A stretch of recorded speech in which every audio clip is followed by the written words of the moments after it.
Hey gamers, welcome back to my channel.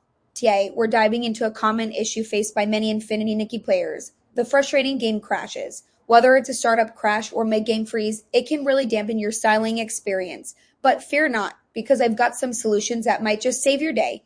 First off, let's make sure your drivers are up to date. Outdated graphics drivers can often lead to compatibility issues. Head over to your GPU manufacturer's website, NVIDIA, AMD, or Intel, and download the latest drivers for your specific card.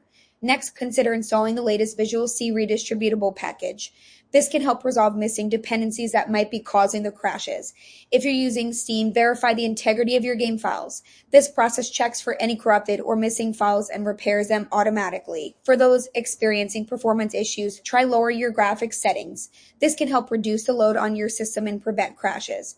Don't forget the basics. Restart your PC. Sometimes a simple reboot can fix a multitude of problems. And there you have it, folks. By following these steps, you should be able to resolve most Infinity Nikki crashing issues.